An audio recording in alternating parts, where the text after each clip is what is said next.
பேராக்கில் பலகாரம் மற்றும் உணவு ஆர்டர் தொடர்பான மோசடிகள் அதிகரித்து வருகின்றன.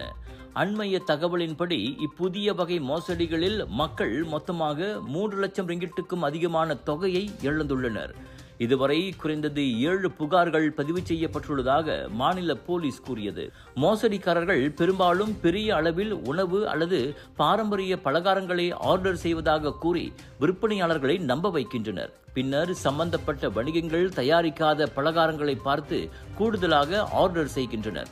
வெளியிலிருந்து அப்பொருட்களை வாங்குமாறு வற்புறுத்துவதோடு இன்னொரு வணிகரின் கைபேசி எண் என கூறி சில தொடர்பு எண்களையும் கொடுக்கின்றனர். கூடவே போலியான ரசீது அல்லது பணம் செலுத்தியதாக காட்டும் ஸ்கிரீன்ஷாட்களை அனுப்பி விடுவதால் விற்பனையாளர்களுக்கு சந்தேகம் வருவதில்லை.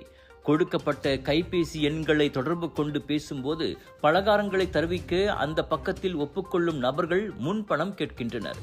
சில கடைக்காரர்கள் முன்பணம் செலுத்திவிட்டு தொடர்பு கொண்டால் மறுமுனையில் ஆட்கள் மாயமாகி விடுகின்றனர். அப்போதுதான் தாங்கள் மோசடிக்கு ஆளாகியுள்ளதை அவர்கள் உணர்கின்றனர்.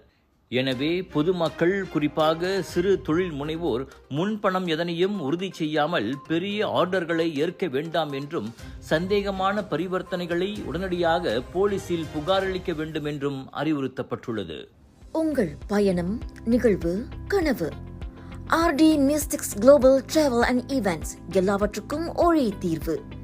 உல்லாசம் மற்றும் வணிகம் சார்ந்த டூர் பேக்கேஜ் முதல் கார்ப்பரேட் ஈவென்ட்ஸ் வரை உங்கள் தேவையை சொல்லுங்க, அனைத்தையும் நிஜமாக்குகிறது RD மிஸ்டிக்ஸ். இன்றே தொடர்பு கொள்ளுங்கள். உங்களின் அடுத்த பயணம் எங்களுடன் தொடங்கட்டும்.